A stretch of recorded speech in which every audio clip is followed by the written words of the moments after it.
दोस्तों, इस बात में कोई शक नहीं कि नौमौलूद बच्चे के लिए सबसे बेहतरीन खुराक माँ का दूध है। लेकिन सब माएँ अपने बच्चे को अपना दूध नहीं पिला सकती। इसकी क्या वजूहात हैं और इनका क्या हल हो सकता है? माँ का दूध पिलाने का माँ और बच्चे को क्या फ़ायदा होता है? क्या इसका कोई नुकसान भी है? क्या माँ का दूध जहर भी साबित हो सकता है? माँ के दूध से चींटियाँ क्यों मर जाती हैं? कोलोस्ट्रम क्या है और इसकी अफादियत क्या है? दूध पिलाने वाली माँ को कौन सी खुराक खानी चाहिए? इन तमाम सवालों का जवाब इस वीडियो में आप दोस्त अहबाब के साथ शेयर किया जाएगा। इससे पहले कि वीडियो में आगे बढ़ा जाए, अगर आप हमारे चैनल पर नए आए हैं तो आपको खुशामदीद कहते हैं। अभी बच्चों का डॉक्टर को सब्सक्राइब कीजिए, बेल आइकन पर क्लिक कीजिए और कमेंट सेक्शन में अपनी कीमती राय का इजहार जरूर कीजिएगा। सबसे पहले बात करते हैं कोलोस्ट्रम पर। दोस्तों, कोलेस्ट्रॉम बच्चे की पैदाइश पे सबसे पहले आने वाला दूध होता है जो 3 दिन तक आ सकता है। इंसान के अलावा अपने बच्चों को दूध पिलाने वाले जानवरों में भी ये आता है, जिसे हम बोली कहते हैं, और बोली को ताकतवर सौगात के तौर पर पिया जाता है। बोली की तरह इंसानी माँ का कोलेस्ट्रॉम भी ताकत और ग़िज़ाइयत से भरपूर होता है। इसका रंग सफ़ेद, पीला या सब्ज हो सकता है। रंग मुख्तलिफ होने से इसकी अफादियत पे फर्क नहीं पड़ता। इसमें मौजूद वाइटामिन्स, एंटीबॉडीज और कई दूसरे अज्जा बच्चे को इन्फेक्शन से बचाने, कुव्वत मुदाफ़ियत बढ़ाने और नाजुक आंतों की ग्रोथ के लिए इंतहाई मुफीद होते हैं। इसलिए इसका पिलाया जाना निहायत जरूरी है। कोलेस्ट्रॉम के 3 दिन के बाद मामूल का दूध आता है। सबसे पहले आपको बताते हैं कि माँ का दूध पिलाने के बच्चों को क्या फायदे होते हैं। सबसे पहला फायदा, माँ और बच्चे में मजबूत रिश्ता बनता है जो अब्दी प्यार का बायस बनता है। दूसरा फायदा, बच्चे के लिए एक मुकम्मल ग़िज़ा है जो बच्चे की नशोनुमा को यकीनी बनाता है। और तीसरा फायदा, माँ का दूध बच्चे को कई जानलेवा इन्फेक्शंस जैसे कि नमूनिया, गर्दन तोड़ बुखार और इसके साथ साथ अमूमी इन्फेक्शंस जैसे कान का इन्फेक्शन, पेचिश, दमा और छाती के वायरल इन्फेक्शन से बचाता है। दोस्तों, अब हम बात करते हैं कि दूध पिलाने से माँ को क्या फ़ायदा होता है। बच्चे को अपना दूध पिलाने से माँ के जिस्म में कुछ हार्मोन्स बनते हैं जो माँ और बच्चे के रिश्ते और प्यार को मजबूत बनाते हैं। हमल के दौरान बढ़ने वाला वजन जल्दी कम हो जाता है। तहकीक से ये बात सामने आई है कि बच्चों को अपना दूध पिलाने वाली माँओं का वजन बच्चे की पैदाइश के बाद जल्दी कम हो जाता है। माँ को छाती और ओवरी का कैंसर होने का इम्कान कम हो जाता है। इसके अलावा डायबिटीज़, जोड़ों का दर्द, बुलंद फिशार खून, कोलेस्ट्रोल, दिल का अर्जा कम करने के साथ साथ माँ की हड्डियाँ मजबूत करता है। माँ का दूध पिलाने से माहवारी देर से आती है और ये एक कुदरती माने हमल के तौर पर काम करते हुए अगले बच्चे में वक्फा करने का बायस बनता है। माँ का दूध पिलाने का कोई खास इजाफी खर्च नहीं आता, जबकि फार्मूला यानी डब्बे का दूध अच्छा खासा महंगा पड़ता है। माँ का दूध पिलाना निस्बतन आसान होता है। इसमें माँ को फीडर धोना, साफ पानी का बंदोबस्त करना और गर्म पानी से दूध तैयार करने जैसे झंझट नहीं करने पड़ते। अब हम बात करते हैं नुकसानात की। हमारे यहाँ माँ का दूध पिलाने का मुनासिब माहौल नहीं है और माँ को अगर किसी काम से बाहर निकलना हो तो बच्चे को दफ्तर या बाजार में साजगार माहौल नहीं मिलता। दोस्तों, माँ का दूध ना पिलाने के नुकसानात बेशुमार हैं, जैसे कि बच्चे को फार्मूला यानी डब्बे का दूध पिलाना पड़ता है जिसके लिए इजाफी मेहनत दरकार होती है, जैसे कि फीडर धोना, स्टेरलाइज करना, फार्मूला पाउडर को पानी में मिलाकर एक खास दर्जा हरारत पर तैयार करना। और सबसे बढ़कर ये कि सारे फार्मूला दूध महंगे हैं, कुछ कम तो कुछ ज़्यादा, तो वालिदैन की जेब पे इजाफी खर्च की वजह भी बनते हैं, जिस वजह से कुछ वालिदैन फार्मूला ज़्यादा पतला करके पिलाते हैं या बच्चे को गाय या भैंस का दूध पिलाना शुरू कर देते हैं, जिससे बच्चे की सेहत पर बहुत बुरा असर पड़ता है। इसके अलावा हमारे यहाँ साफ़ पानी सबको मुयसर नहीं और फार्मूले के लिए साफ़ पानी मुहैया होना बहुत ही ज़्यादा ज़रूरी होता है। फार्मूला बनाने के लिए साफ़ पानी ना हो तो बच्चे को मुख्तलिफ बीमारियों जैसे कि पेचिश और वज़न के न बढ़ने के इम्कानात ज़्यादा साबित होना शुरू हो जाते हैं। माँ का दूध ना पिला सकने की वजूहात और उसके हल पर भी बात कर लेते हैं। सबसे पहले तो दूध ना आना या कम आना, या किसी वजह से कुछ दिन दूध छुड़वाया तो अब दूध आना रुक गया, तो इस तरह का मसला भी हो सकता है। बच्चे को दूध ना पिलाने या जल्दी छुड़वा देने की सबसे आम वजह यह है कि माँ का दूध ना उतरना या फिर कम उतरना। इसकी कई वजूहात हो सकती हैं, जैसे कि शुरू के कुछ दिन कोशिश कम की गई, बच्चे को किसी वजह से माँ से अलहदा किया गया, माँ खुद बीमार है या कोई ऐसी दवाई ले रही है जिससे दूध कम आता है। इसका हल यह है कि इसकी मुनासिब मनसूबाबंदी की जाए। जैसे ही हमल ठहरे अपने डॉक्टर से इस बारे में बात करें, अपने तमाम सवाल और परेशानियां तफसील से डिस्कस करें, अपने घर के अफराद से बात करें और कोशिश करें कि घर के तमाम अफराद आपकी हौसला अफजाई करें। बच्चे की पैदाइश पर जितना जल्दी मुमकिन हो बच्चे को माँ के साथ लगाएं। यह आमतौर पर 1 घंटे के अंदर अंदर होता है और पहले कुछ दिन बच्चे को ज़्यादा देर माँ के पास रहने दें। बच्चा जितना माँ के साथ रहेगा, माँ के दूध पिलाने की अहलियत उतनी बेहतर होगी। शुरू के कुछ दिन बच्चे को 24 घंटे में में 8 से 12 दफ़ा भी दूध पिलाने की ज़रूरत पड़ सकती है, जो कुछ हफ्तों में कम होकर 6 से 8 दफ़ा रह जाएगी। कभी ऐसा होता है कि किसी वजह से बच्चा माँ से अलहदा होता है। इस सूरत में कोशिश करें कि दूध हाथ या पंप से निकाल कर फ्रीज कर लें और बाद में पिला दें, या बाकायदगी से निकाल कर बच्चे को भिजवाएं। इससे दूध आना जारी रहेगा। कुछ माएँ किसी वजह से शुरू में ऐसा नहीं कर पाती और उनका दूध या तो कम हो जाता है या फिर बंद हो जाता है, या फिर ये कहा जाता है कि दूध उतरा ही नहीं।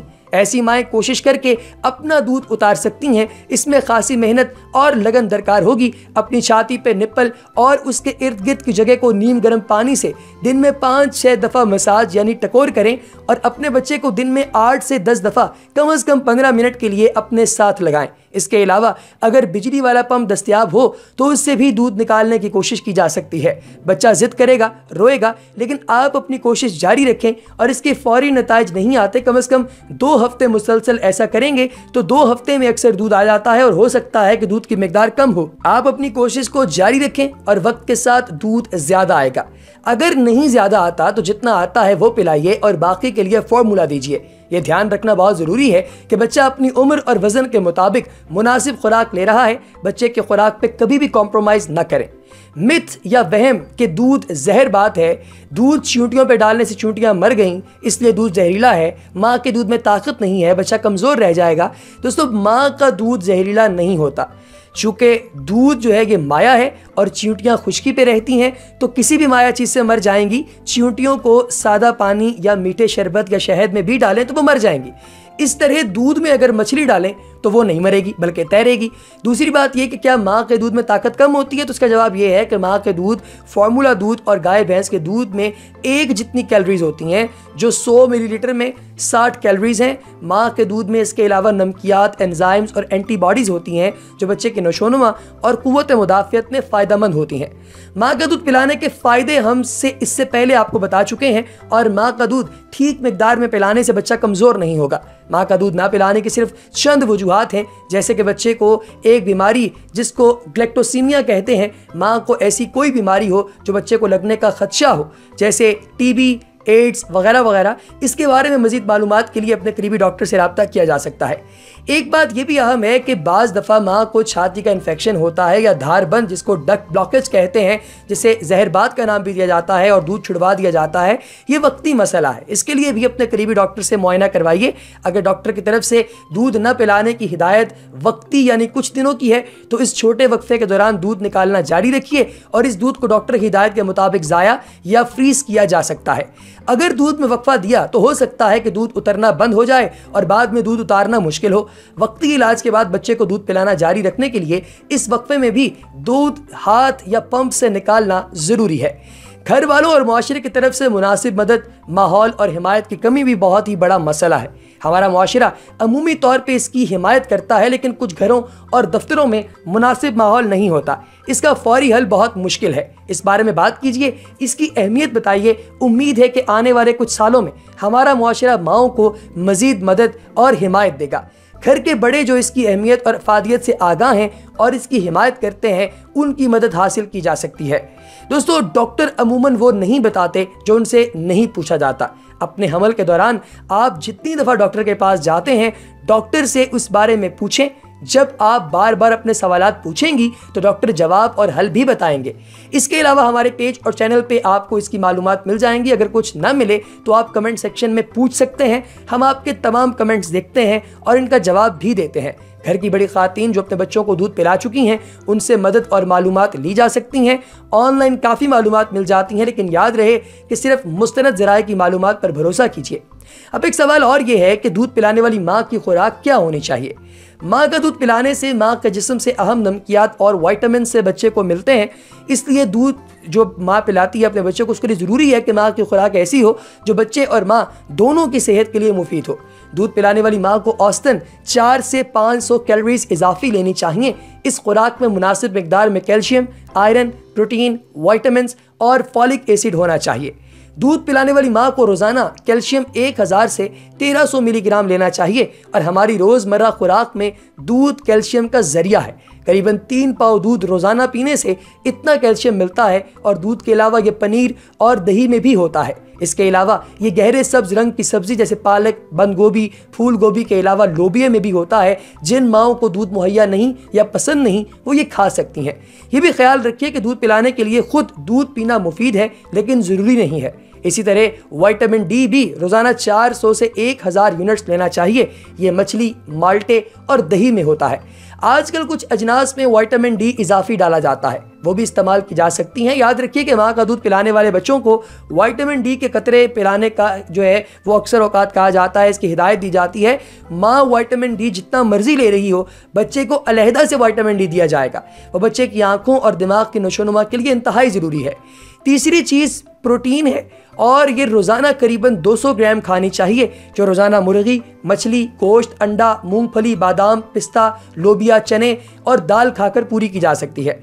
चौथी चीज़ आयरन है। ये अपने आप को ताकतवर रखने और खून की कमी से बचाव के अलावा बच्चे में खून की मुनासिब पैदावार के लिए बहुत ज़रूरी है। ये भी हरी सब्जियों, गोश्त, मछली और मुर्गी में होता है। ये याद रखिए कि चाय हमारी आंतों में आयरन जज्ब होने से रोकती है, इसलिए जब भी आयरन वाली खुराक खाएं इसके साथ चाय न पिएं। चाय और आयरन वाली खुराक के दरमियान कुछ वक्फा ज़रूर रखना चाहिए। इसके अलावा folic acid, magnesium, zinc, iodine और दूसरे कुछ नमकियात और विटामिन्स की हिदायत की जाती है। ये अमूमन हरी सब्जियों में होते हैं।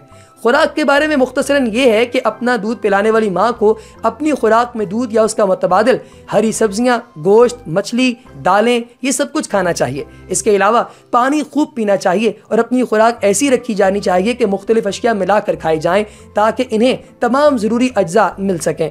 एक अहम बात यह है कि हमल के दौरान जो मल्टाई विटामिन्स माँ खा रही होती है वो खाए जा सकते हैं। इनमें अमूमन ये सब अज्जा मुनासिब मिकदार में होते हैं। इसके बारे में आप अपने डॉक्टर या किसी न्यूट्रिशन स्पेशलिस्ट से मशवरा कर सकते हैं। याद रखिए कि मल्टी विटामिन्स कभी भी अच्छी खुराक का मुतबादिल नहीं होते। आखिर पे एक बार फिर बताते चलें कि अपनी हत्तौल इम्कान कोशिश करें कि आपका बच्चा कम से कम 6 माह की उम्र तक सिर्फ माँ का दूध पिए। ये आप और आपके बच्चे दोनों के लिए फ़ायदेमंद है। मज़ीद मालूमात के लिए कमेंट में सवाल पूछिए। हमारे चैनल और पेज को देखते रहिए। हो सकता है कि आपके सवाल का जवाब पहले से ही हमारे चैनल पर मौजूद हो। अपने अहबाब से ये इन्फॉर्मेटिव वीडियो ज़रूर शेयर कीजिए। आप तमाम अहबाब की समातों का बहुत शुक्रिया। आपका अपना बच्चों का डॉक्टर।